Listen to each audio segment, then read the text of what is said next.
Thomas, does that feel, in a way, almost like a defeat? Of course. Conceded 2 goals? Of course. What do you think it's down to? I think that we started both halves very well and controlled the match, and we took a very offensive approach to this game today, in a very offensive 5-3-2. We knew about the risks. We knew about the risks in coverage to avoid counterattacks, but we knew about it, so you need to be very, very disciplined. Showed the discipline over most parts of the first half, but within situations we took too much risk. We lost discipline in the formation, and you cannot do this because it was anyway, like I said, a very offensive approach. So that costed us some dangerous moments in the end of the first half, where we were lucky not to concede. We were unlucky not to score. I'm not sure if it was a foul in front of the goal, and had some good half chances. Second half reminded the team to stick to the plan, to execute the match plan more with more discipline and more precise. We did this. Then we are 2-0 up. And again, we take too much risk in situation where you cannot take this kind of risk if you anyway have such an offensive approach on the pitch. So we invited counterattacks, we invited big chances. Then once you do this, you lack confidence, you lose confidence, and you invite the opponents to smell that something is possible where it's absolutely unnecessary. Nick, hang on one minute. Nick, can you Tom? Obviously, it's great for Romelu to get 2 goals. How do you sum up his performance, and is that the opportunity for him to turn? Yeah, but guys, this is okay, good performance, but this is for sure not the moment to talk about individual performances and praise individual players. We do this as a team, and we lost points, crucial points. This is not the moment to praise individuals. Tom? Did you feel 6 minutes of time added on at the end was fair, or did you feel like they got there? Yeah, I think so. It was like, yeah. I mean, was not surprised about it. I did not. I'm not in control of it. It's correct, but it seems like that it was not a lot of time played, so there's no problem with that. Mark, did you sense that last 15 minutes that the team had dropped a lot? I mean, it seemed to be.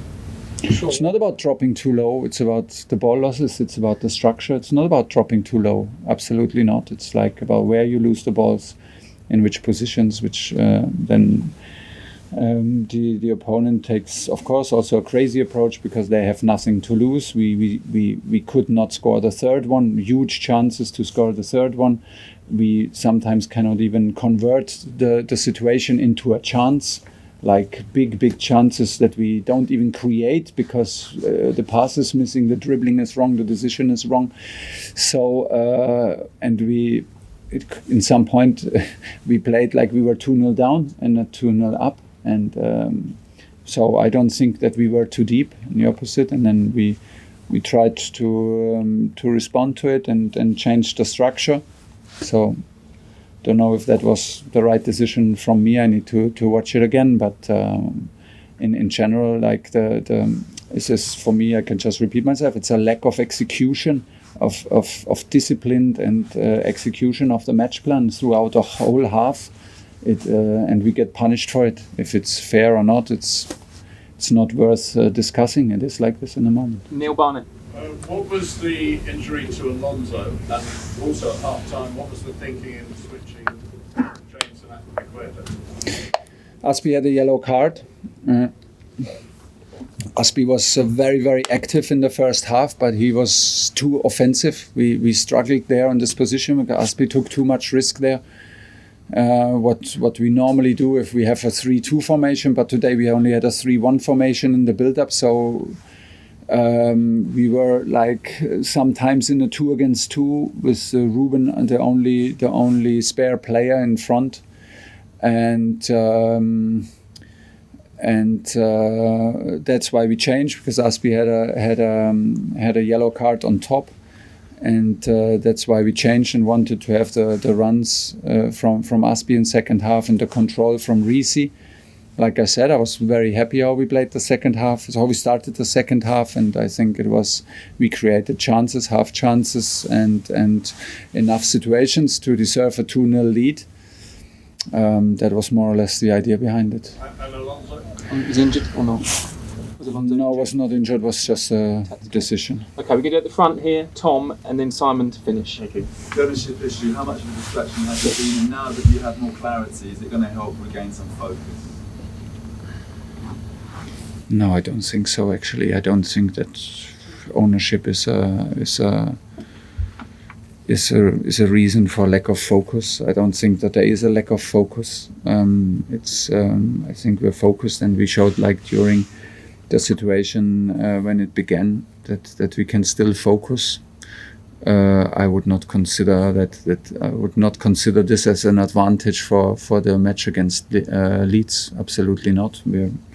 It does not change much for us because the sanctions are not lifted and the season will anyway go on. So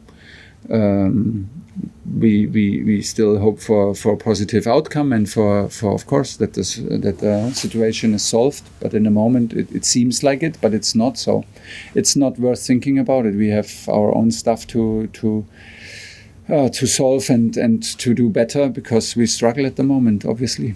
Okay, Tom, and then Simon to finish. It was a significant development, though, the announcement of the purchase agreement being signed. What was your reaction to that? Did you welcome that? And have you had a chance to talk to any?